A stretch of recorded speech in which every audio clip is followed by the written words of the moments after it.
Est-ce que tu peux m'expliquer ton parcours personnel et ce qui t'a amené à devenir militante? Déjà, je pense que depuis toute petite, j'ai jamais aimé la justice, ni les problématiques de domination, surtout des humains sur la nature et des humains sur les humains aussi. Mais là où j'ai vraiment eu mon premier pas dans le militantisme, je dirais que c'est par rapport en fait à Notre-Dame-des-Landes. J'entendais en fait beaucoup aux infos parler de Notre-Dame-des-Landes à l'époque. Et en fait, c'était difficile de comprendre ce qui se passait là-bas, de savoir c'était quoi la vérité. Et en fait, je me suis dit que la seule façon de savoir ce qui se passait là-bas, en fait, c'était d'y aller. Donc, je suis partie en stop. Je ne savais pas du tout où j'irais dormir, je savais rien du tout. Et puis voilà, j'ai pris ma tente. Et je suis allée jusqu'à là-bas, je m'étais renseignée sur internet, j'avais vu qu'il y avait une radio pirate et tout, c'était trop l'aventure. Et en vrai, je suis arrivée à Notre-Dame-des-Landes et j'ai jamais eu besoin de planter ma tente. Parce qu'il y a toujours eu beaucoup de solidarité, des fermes qui étaient ouvertes avec des grands dortoirs. Et je connaissais personne et j'ai été vraiment bien accueillie. Et c'est là-bas qu'on m'a parlé pour la première fois d'anarchie, d'autogestion. Et ça m'avait vachement touchée et vachement plu. Et du coup, j'étais allée là-bas pour vraiment poser des questions à toutes les personnes que j'avais rencontrées sur place. Pourquoi tu luttes? Pourquoi tu es là? Et puis, les personnes n'avaient pas forcément les mêmes raisons.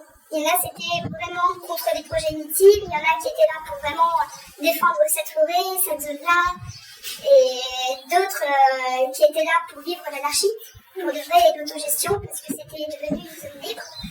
Et c'était vraiment incroyable. J'ai découvert des premiers marchés trocs où en fait il y avait une table au marché où il y avait du pain, de la confiture, du fromage de brebis. Et en fait il y a personne qui surveillait qu'est-ce qu'on mettait, qu'est-ce qu'on prenait. Et en fait on pouvait prendre si on voulait prendre un morceau de fromage, laisser un bocal de confiture. Enfin, et ça marchait tout à la confiance. Pour moi c'était vraiment lunaire. C'était vraiment incroyable. Et c'est là-bas que du coup j'ai pris conscience de l'importance de la protection de la forêt et les ravages qui avaient été faits là-bas avec les tractopelles, tous les arbres centenaires qui avaient déjà été abattus. Et ça avait été une sacrée révélation pour ma part. Toi, tu as quel historique au niveau éducatif? Est-ce que tu avais des parents qui étaient déjà là-dedans? Absolument pas. Moi, je viens d'une famille très traditionnelle, même bien de droite. J'ai grandi en gendarmerie, enfin, je sais pas trop d'où je tiens ça, en tout cas pas du milieu éducatif, quoi. Vraiment pas. Mais je me rappelle que déjà à l'école primaire, j'en discutais avec une copine, qu'on avait déjà des discussions en fait là-dessus en fait. Peut-être que c'est des discussions que j'ai eues avec ma copine à ce moment-là, parce que quand je suis arrivée à Notre-Dame-des-Landes, je n'avais aucune culture de tout ça. J'étais pas du tout ni dans le féminisme, ni dans la protection de l'environnement. C'était un monde complètement inconnu, quoi. J'étais vraiment allée là-bas par curiosité, mais qui du coup m'a bouleversée, quoi. Et après, l'autre événement qui m'a profondément transformée, c'était les Nuits debout à Paris. Mais c'était incroyable et j'y suis allée pour la même raison en fait. C'est-à-dire que j'entendais beaucoup parler des Nuits debout aux informations. Et en fait, je me suis dit, mais pareil, mais qu'est-ce qui se passe là-bas? Ben pareil, j'ai pris mon sac à dos et puis le pouce en l'air et je suis montée à Paris et puis les gens ils me disaient, mais tu vas dormir où? Je sais pas. Ça s'appelle les Nuits debout, alors c'est pas grave, je dormirai pas. Ça ne rien. Et puis en fait ça s'est super bien passé. Et c'est là que j'ai découvert aussi pour la première fois la convergence des luttes. Ça veut dire quoi ça? Quand je suis arrivée aux Nuits debout, en fait c'était à l'origine du film de Ruffin de Merci Patron qu'il avait projeté pour plein écran et du coup c'était au départ la lutte sociale où les gens sont restés debout toute la nuit sur la place publique pour discuter un petit peu. Et là en fait les rues de Paris c'était impressionnant, les gens étaient assis en cercle, par terre, ils discutaient et ça parlait vraiment de la racine du problème en fait. C'est quoi en fait les différents problèmes? Et en fait tout était lié avec les réfugiés, le nombre de la pauvreté dans les rues de Paris, le colonialisme, la France-Afrique. Et il y avait du coup aussi des gens que j'avais retrouvés de Notre-Dame-des-Landes. Et c'est là que je me suis vraiment rendu compte à quel point tout était connecté. Et c'était un peu vertigineux. C'est la première fois aussi que j'ai vu la cantine populaire. Et du coup, il y a des gens qui faisaient à manger des quantités énormes à prix pour toute personne qui était dans le besoin. Et c'est là aussi la première fois que j'ai été témoin des violences policières.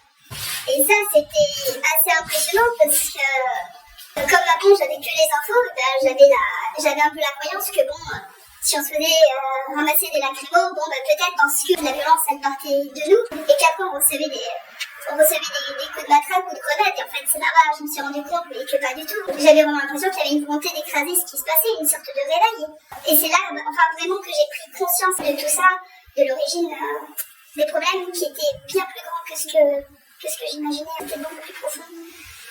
Étaient très très loin dans l'histoire. Tous ces problèmes qui étaient à la fois les problèmes locaux, qui étaient liés aussi à la mondialisation et à la colonisation, et tout à la domination. C'est là que je me suis dit que le fond du problème était là. La domination des hommes sur les femmes, des parents sur les enfants, de l'humain sur la nature, et à toutes les échelles, du riche sur le pauvre aussi, et sur les personnes racisées aussi, enfin... Et le problème aussi tient sur les personnes, en fait, toutes les minorités, en fait, qu'elles soient sexuelles ou sur les personnes qui sont homosexuelles aussi, les personnes trans, enfin, c'était énorme. Mais tout vient pour moi de la domination. Et c'est là que je m'en suis rendu compte du pognon debout. Et après, quand je suis revenue dans la Drôme, j'ai vu qu'il y avait d'autres groupes de militantisme qui faisaient aussi de l'éducation populaire. Et ça, c'était vraiment incroyable. Et puis, évidemment, après, il y a eu les Gilets jaunes. Et là, c'était vraiment incroyable. Et j'y suis pas allée au premier. La première vague, j'y suis allée à la semaine d'après. Et j'ai trouvé ça extrêmement riche. Ça m'a fait beaucoup de bien de voir un réveil. Et puis, la classe populaire qui relevait un peu la tête. Et en fait, c'est marrant parce que même du côté un peu d'amis de la gauche, il y avait presque une sorte, des fois, au début, une sorte de condescendance envers les Gilets jaunes qui m'avait vachement touchée. Je me disais, en fait, on est encore dans une sorte de domination et peut-être que des gens, au début, on peut se tromper de colère parce que, oui, des fois, il y a des personnes, elles ont des discours racistes, mais ça ne veut pas dire qu'elles le sont non plus. Ça veut dire que des fois, il n'y a pas la conscience énorme de toutes ces problématiques, mais tout le monde n'a pas eu la chance, comme moi, de pouvoir aller en stop à Paris et de se rendre compte de la problème. Et les Gilets jaunes, finalement, ça a permis tout ça. Parce qu'en restant sur les ronds-points, en discutant, en se faisant de la culture populaire, j'ai rencontré beaucoup de gens qui ont découvert par eux-mêmes l'envers du décor et où était vraiment le problème. Et que le problème, il venait encore des ultra-riches, de BlackRock, et de ce gouvernement qui est complètement corrompu. Et c'était ouf. Et puis ça a été extrêmement violent aussi. Et très fortement réprimé au niveau judiciaire. Très, très, très fortement. Je suis montée à Paris à plusieurs reprises où j'ai vu pour la première fois des gens perdre leur œil. C'était très, très violent. Et en même temps, il y avait un truc de sidération face à la violence policière et quelque chose de très fort en me disant que j'ai l'impression que le peuple avait plus peur. Comme moi, je rencontrais même des personnes très âgées qui étaient à la manifestation et qui disaient mais on peut mourir maintenant quand on est en manifestation, mais j'ai plus envie de baisser la tête. Et j'avais vraiment ce sentiment que les gens avaient plus peur. Et j'ai ce souvenir un petit peu à un moment où on était extrêmement nombreux, on était des milliers, et en fait on recevait des gaz lacrymogènes, et la foule, elle bougeait, mais comme les bancs de poissons quand il y a un rejet qui arrive, tu vois, où le banc de poissons, il reste soudé, mais il bouge au rythme des lacrymos et du vent. Et puis après, dès que les lacrymos, dès que les vapeurs s'en allaient, le peuple, il revenait, il se remettait face au conflit, et j'étais un peu actrice et spectatrice en même temps, et je me disais, mais c'est incroyable, les gens n'ont plus peur, et à un moment, on a été glacés, on se faisait gazer, on pouvait plus sortir, et on se faisait tabasser en même temps, et les gens, ils continuaient à hurler tout en poussant, révolution, révolution. C'était d'une puissance, c'était ouf. C'est pas terminé, évidemment. Mais à ce moment-là, j'ai vraiment cru qu'il y avait un basculement qui était possible. Ça a failli arriver d'ailleurs, mais après la répression a été beaucoup trop forte, les gens ont été beaucoup trop massacrés, la peur a gagné, et en fait ce qui a été, je pense, destructeur, c'est que c'est les médias qui l'ont surtout gagné, c'est-à-dire qu'ils ont réussi à monter le peuple contre les Gilets jaunes, et quand il n'y a plus le soutien en plus du peuple, c'est comme si à un moment, c'est comme si en plus on savait un petit peu notre dignité en même temps, tu vois, à nouveau, on doit être honteux et on doit retourner chez soi, et ça a été super dur. Ça a été dur aussi que les élections ont mis Macron. Ça a été un peu dur aussi. Mais, et quand il est revenu encore au pouvoir, je me suis dit, bon, je sais pas si j'ai encore de l'espoir. Et en même temps que les Gilets jaunes, j'étais partie avec Extinction Rebellion, j'étais montée à Paris et... Extinction Rebellion, est-ce que tu peux expliquer pour les gens qui connaissent pas? Extinction Rebellion, ça a été un mouvement un petit peu écologique, qui se disait radical, mais qui ne l'étaient pas forcément. Dans le sens où, oui, ils vont à la racine du problème, mais je trouve que c'était un mouvement écologique qui allait justement à l'encontre de ceux qui étaient vraiment négatifs comme Total, Lafarge, et qui détruisaient l'environnement. Et en fait, ils étaient là un petit peu pour faire prendre conscience au grand public les problématiques de l'effondrement de la biodiversité et du climat. Et du coup, ça a permis une grande prise de conscience sur les problématiques écologiques. Un peu comme a pu faire Greenpeace à l'époque. C'est ça. Ouais, c'est ça. Et sauf que je dirais que Extinction Rebellion a pu motiver énormément de jeunes. Énormément, une grosse quantité. Et ça a permis en fait de faire un petit peu une super formation d'action directe de comment on s'organise rapidement pour faire un blocage, le blocage d'un pont, le blocage de gros bâtiments. Et en fait, pour avoir un impact médiatique fort et rapide. Et je trouve qu'au niveau de la désobéissance civile et de la formation là-dessus, eh ben, c'était génial. C'était vraiment très très bien. Après, pour ma part, les limites qu'ont eu Extinction Rebellion, c'est que ça a été pour une classe sociale assez riche. Enfin, pas forcément assez riche, mais en tout cas une classe sociale qui a eu accès à pas mal d'études. Ben, par exemple, quand je suis allée au truc d'Extinction Rebellion à Paris, ils avaient plein des gilets jaunes. Il y a eu un moment, on avait transformé Châtelet en ZAD. La ZAD tu vois, à Paris. Et ben, les gilets jaunes, il y avait même Monsieur Rodriguez qui était... ils ont mis leur tente gilets jaunes à l'intérieur du cercle d'Extinction Rebellion. Et genre, il y a des gilets jaunes, du coup, il va y avoir de la violence policière à cause d'eux. Enfin, tu vois, et moi, je trouvais ça super... ça m'avait vachement un peu bouleversé, quoi. Et c'était un peu le truc qui m'a fait après m'éloigner d'Extinction Rebellion. Parce que j'avais trouvé ça vraiment dommage, en fait, d'être dans toutes les connaissances et où j'entendais de leur part à ce moment-là que peut-être que les gilets jaunes ils cherchaient un peu la violence policière et que le but d'Extinction Rebellion c'était d'être dans une non-violence parfaite pour être sûr de ne pas recevoir de la violence policière. Et voilà, et je m'étais dit bon, du coup il y a encore une méconnaissance un petit peu de la réalité et ça m'avait un peu touchée, quoi. Et c'est ce qui fait qu'après les soulèvements de la Terre, je me suis plus reconnue. Donc du coup, les soulèvements de la Terre, tu peux préciser un peu ce que c'est, en quoi ça consiste, quelle est la différence avec Greenpeace, Extinction Rebellion? C'est tout récent, ça fait quelques années quoi, mais ça 3-4 ans. Et ben la différence, en fait je dirais que c'est quand même le prolongement d'Extinction, enfin je pense que les soulèvements de la Terre qui retrouvent ça, ils seraient pas contents, mais en vrai je trouve que ça suit un petit peu comme une suite logique d'Extinction Rebellion, où en fait Extinction Rebellion ça apprend la désobéissance civile, et quand finalement ça ne suffit plus parce que c'est trop pacifique, et qu'en fait il y avait quelque chose avec Extinction Rebellion de refuser catégoriquement les actions un peu plus directes par exemple de sabotage. Et ben en fait ça pouvait casser un petit peu une certaine dynamique ou empêcher que ça aille un peu plus loin. Et en fait du coup je pense que les personnes qui ont vu les limites d'Extinction Rebellion après sont allées du côté des soulèvements de la Terre, où les soulèvements de la Terre du coup regroupent et acceptent toute forme de militantisme. Et pour moi là ça a eu beaucoup plus d'impact parce qu'en fait quand tu vas dans un mouvement qui a été organisé par les soulèvements de la Terre, et ben tu peux es accepté et bienvenu en tant que famille avec des enfants. Quand tu vas sur le camp, et ben il y a la bambinerie, il y a des jeux pour les enfants, il y a quand même de quoi les mettre en sécurité. Il y a beaucoup de faire attention aussi à ce qu'il n'y ait pas de pression. Alors ça c'était le cas aussi avec XR, avec Extinction Rebellion.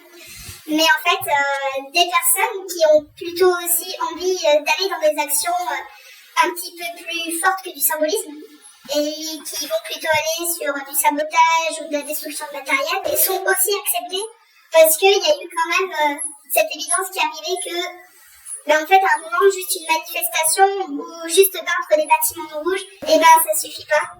C'est une bonne chose parce que c'est quand même intéressant, ça fait de la com, il y en a besoin, mais en fait il ne faut pas mettre de côté aussi les actions un peu plus radicales, parce qu'en fait à un moment il faut que la peur elle change un petit peu de camp. Et qu'en fait, il ne faut pas repousser en fait, ces domaines-là. Quand tu parles d'action radicale, on entend toujours que c'est des pertes matérielles. Hein. On est bien d'accord. Pour moi, oui. En tout cas, avec les soulèvements de la Terre, il n'y a jamais eu une incitation à ce qu'il y ait des actions sur des êtres humains. Arrêter des chantiers. C'est ça. Par exemple, à un moment, de toute façon, s'il y a une forêt qui va être rasée, je veux dire, à partir du moment où on a plein d'informations en rouge et il continue, et à un un moment, oui, peut-être que c'est bien d'arrêter les tracteurs, tu vois. Et quels sont le genre d'actions qui sont mises en place souvent on entend parler des écureuils, par exemple? Ouais, mais oui, bien sûr, les écureuils, par rapport à la GNSA, c'est une association de protection des arbres qui a été mise en place par Thomas Drake à l'origine, qui s'est rendu compte que la forêt et les arbres étaient extrêmement importants. Il a commencé en fait son militantisme, lui, en vivant, en s'installant dans les arbres pour les empêcher d'être coupés. En tout cas, il y a eu tout un mouvement qui a commencé à se mettre en place, du coup, avec les écureuils, donc ceux qui vont dans les arbres pour les protéger. Et ça a pris encore plus d'impact avec l'autoroute de la 69 entre Toulouse et Castres, où là, ça s'est multiplié en fait sur de larges périmètres. Et c'est une forme de désobéissance non violente qui est très efficace pour arrêter les chantiers, où il y a eu aussi, pour le coup, des graves débordements de la part de l'État qui ont commencé à mettre des arbres alors que les gens étaient dedans. Il y a des jeunes qui ont fait des chutes de 6-7 mètres, là ils ont eu la colonne vertébrale brisée et tout. C'est arrivé cette année, hein. Donc voilà, mais ça a permis de beaucoup ralentir les projets en fait. Ça a été très efficace. En tout cas, l'exemple le plus probant, c'était quand même Notre-Dame-des-Landes qui a été abandonné. Il y a eu d'autres rébellions qui ont un peu moins bien marché. Donc, dans le militantisme et la désobéissance civile, il n'y a pas que les gens qui s'accrochent avec des chaînes à des arcs, en fait. Ce que j'entends, c'est qu'il y a plein de choses différentes. Il y a la partie juridique, les attaques en justice. Il y a aussi, donc, ce que tu appelles l'action directe, mais tu parlais de famille aussi. Donc, les familles, j'imagine que si elles sont là, c'est pas pour venir s'accrocher à un arbre. J'ai l'impression qu'il y a 50 nuances de militants. Est-ce que tu peux nous en décrire quelques-uns, peut-être? Quelques portraits qui te viennent à l'esprit? Et puis, ils ont tous leur place. Ils sont tous importants. Et chacun a un moment différent pour que chacun puisse être légitime. Et en fait, souvent, ce qui se passe, ça commence par des pétitions, des gens qui s'informent et qui font des pétitions pour pouvoir en fait dire aux gens qu'est-ce qui se passe. Parce qu'en fait, avant que le projet soit annoncé publiquement, il y a quand même une petite organisation qui se fait en scred et tout. Mais il y a des personnes qui sont vigilantes et qui commencent comme ça. Les lanceurs d'alerte et les pétitions. Ça, c'est important, c'est à la portée de tout le monde. Ensuite, tu as le montage des associations par des personnes qui savent le faire et qui se permettent en fait du coup de récolter des fonds, de l'argent, qui payeront des avocats et qui vont permettre un petit peu d'attaquer en justice ou avec la justice essayer de préserver la forêt. Et après, tu as des manifestations. Si ça fonctionne pas, et les manifestations où là, du coup, il peut y avoir les familles et toutes les personnes locales qui font entendre qu'ils ne sont pas d'accord. Des fois, ça peut suffire. Des fois, ça ne suffit pas. Et là, après, du coup, si les manifestations après, elles peuvent devenir de plus en plus grandes grâce aux appels, grâce à la communication. Et là, du coup, ça peut même devenir national si le combat en vaut la peine. Et là encore, si ça ne suffit pas, encore une fois, il peut y avoir après des événements un petit peu comme avec les soulèvements de la terre aussi, où en fait du coup qui peuvent durer 1, 2, 3 jours avec des conférences, pour vraiment mettre en place en fait une communication très très efficace. Et après, si même malgré tout ça, et que la justice, ça n'a pas fonctionné, ou que le procès n'est pas terminé, qu'ils ont déjà commencé à détruire les arbres comme ça arrive souvent, et là les gens peuvent se rendre compte que la non-violence n'a pas suffi, et quand je parle de non-violence, même quand on parle de violence encore, on peut discuter, quoi. Et là, le sabotage peut être la dernière solution pour éviter que les arbres soient coupés, ou la ZAD, tu vois. Alors, est-ce que tu peux expliquer ce que c'est une ZAD? Et la ZAD, c'est la zone à défendre, du coup. Et en fait, une ZAD, c'est à partir du moment où les gens vont occuper le lieu, comme ce qui se passe aussi avec les écureuils, c'est une forme de ZAD aussi, quoi, pour empêcher, du coup, que les arbres soient battus. Et les ZAD aussi, c'est une méthode aussi non violente, c'est-à-dire que les gens juste, ils posent leur tente et ils se mettent dans la forêt pour empêcher avec leur corps et avec leur tente, du coup, que l'endroit soit détruit. Et donc ça, souvent, ça fonctionne très très bien. C'est extrêmement efficace, du coup, pour ralentir un projet.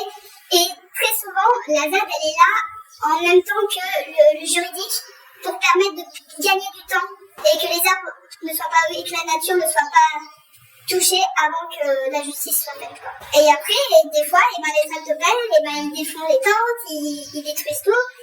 Et en fait, là, quand il n'y a plus rien qui fonctionne, ça peut légitimer, du coup, l'action de désobéissance avec du sabotage, qui là, en fait, du coup, vont désarmer qui vont désarmer du coup les tractopelles et des outils, les engins qui vont détruire la forêt. Pour moi, j'appelle pas ça de la violence.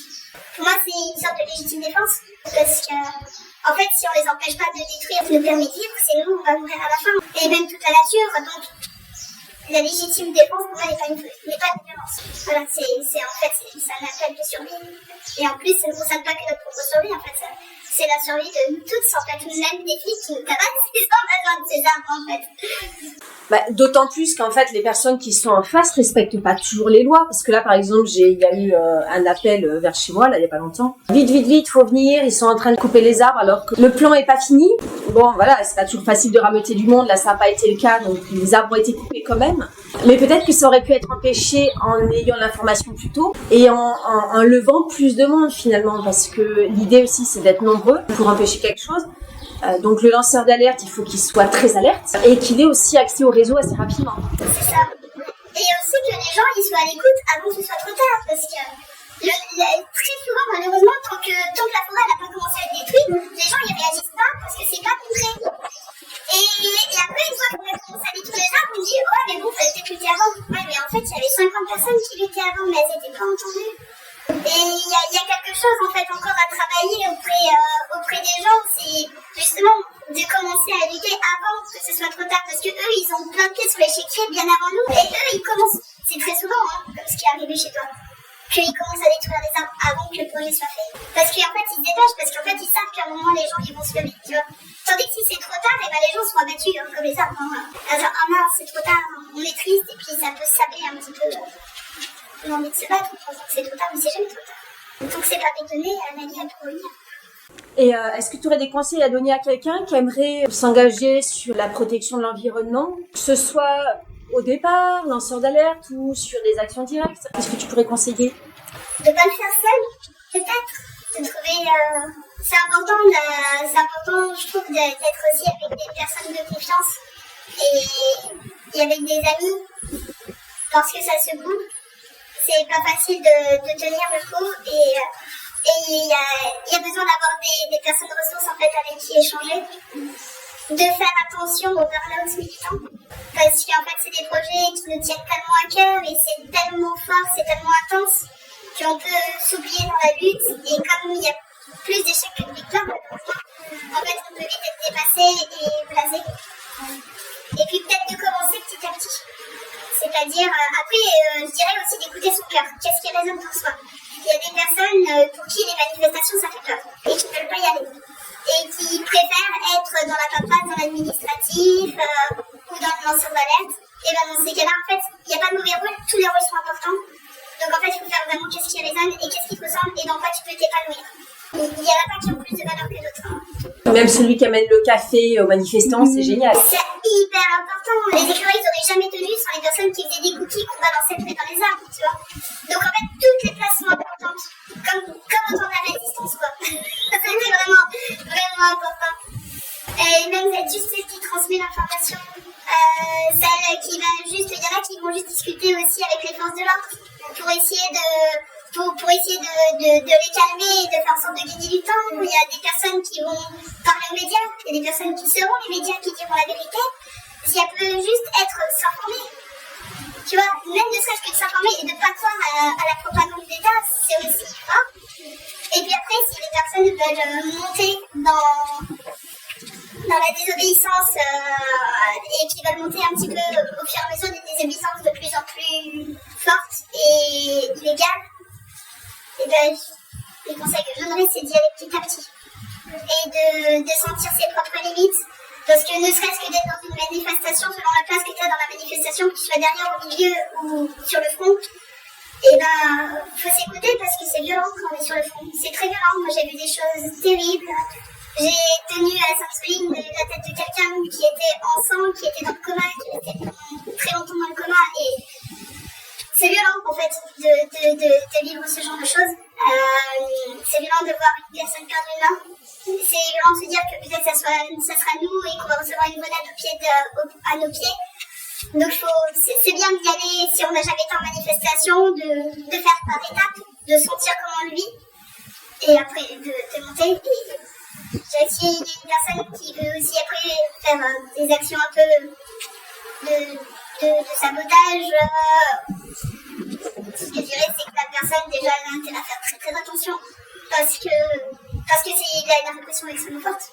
Et puis de jamais avoir son téléphone sur elle, si jamais elle en parle. Que le téléphone, c'est le plus grand ennemi, l'ordinateur, les recherches, Internet. Et pareil, de faire petit à petit. Parce que, en fait, si la personne panique, elle peut faire des erreurs. Voilà, il faut faire très très attention. Donc vraiment, y aller petit à petit et de faire attention à qui elle parle des choses. Parce que là, ça ne pardonne pas rentrer au niveau judiciaire. Les flics, 6h du matin, s'il y a des flics qui arrivent pour tout embarquer, tu peux pas être prêt. Là, c'est ton téléphone, c'est ton ordinateur, c'est tous tes écrits, tous tes papiers qui partent, et là, c'est tous tes amis qui sont en danger. Donc, il faut faire vraiment très très attention à la sécurité. Qu'est-ce qu'on risque quand on est militant très très engagé? La prison, pour destruction matérielle, essentiellement. La destruction de biens communs, la mise en danger de la sûreté de l'État, comme ils le disent quand ils parlent de fichier S. Et après, fichier S, il ne suffit pas grand-chose pour l'être. Je crois qu'il y a 18 000 fichiers S en France. Et beaucoup de personnes, après, il y a toutes sortes de fichiers S. En fait, c'est ça le problème, c'est qu'en fait, ils sont tous mis dans le même panier. Mais ça permet aussi pour les militants écologistes ou de lutte sociale, en fait, aussi. Ils sont aussi dedans. Et en fait, d'utiliser finalement les mêmes moyens que pour des personnes qui ont créé des attentats et tout. Donc en fait, c'est la mise sous écoute, traceur GPS et compagnie, en fait, un peu tout ça qui peut être mis en place. Et tu peux facilement avoir plusieurs années de prison pour destruction de matériel selon les dégâts qui ont été faits. En fait, quand on parle de militantisme, souvent on imagine plutôt ce cas-là de la personne qui va s'accrocher, qui va aller peindre les trucs. Mais en fait, ce que j'entends aussi, c'est qu'on peut être dans l'action, on peut être militant, mais à divers degrés et en fonction, je sais pas, si on est parent de famille, peut-être qu'on peut être sur des trucs plus calmes. Tout est possible. Oui, il y a des petites manifestations, il y a la transmission d'informations, il y a l'éducation qu'on apporte à nos enfants. Enfin, le panel est extrêmement large. Tout était très très important. Et puis, je dirais, je repense à des paroles d'enfants, mais je dirais que l'important c'est aussi d'être porté aussi beaucoup par l'amour. Mais parce que, moi je vois qu'il y a des moments où j'y vais avec de la colère, mais en fait, le truc qui me porte le plus, c'est l'amour, vraiment. C'est-à-dire que j'aime la nature, je m'émerveille de la nature, mais j'aime l'humain. Et je m'émerveille en fait aussi des plus belles choses qu'il y a chez les humains et dans la nature. Et en fait, j'ai envie de protéger tout ça. Et c'est ça qui me porte, c'est cet élan en fait. Et si je vois que je suis trop guidée par la colère, par exemple, c'est en général, j'y vais pas. Parce que je sais qu'à ce moment-là, je peux faire des choses que je pourrais regretter plus tard et j'ai pas forcément envie de ça. Ça, c'est un bon conseil aussi. Oui. Je pense que, qu'on n'a pas, ça peut paraître bien, mais en vrai, c'est vraiment que des choses m'émerveillent dans le monde entier et dans la nature et tout, et je me dis, mais c'est trop précieux. Pas les laisser tout péter, quoi, tout casser. Et en fait, c'est le problème, c'est pour ça que les gens ne réagissent pas, c'est que, en fait, la destruction de la biodiversité, ça se fait dans le silence. C'est-à-dire que ça fait pas de bruit, un oiseau qui se tait. C'est juste que de plus en plus, nos planètes sont silencieuses, on s'en rend pas compte. Et quand ça se fait dans le silence, en fait, c'est juste que ça choque pas. C'est graduel, c'est ça. Alors que une machine qui explose, ça fait du bruit, ça choque. C'est beaucoup trop grave, c'est pas vivant. Merci. Avec plaisir. Merci à toi. Nous, on est super motivés et compétentes pour vous dénicher des pépites et vous les partager. Par contre, on ne pourra pas mener ce projet très longtemps sans votre aide. Vous trouverez donc dans la description de cette vidéo les différents moyens de soutenir le Tour de France des Autres Possibles. Merci d'avance pour votre soutien et pour permettre à ce grand projet de continuer le plus longtemps possible.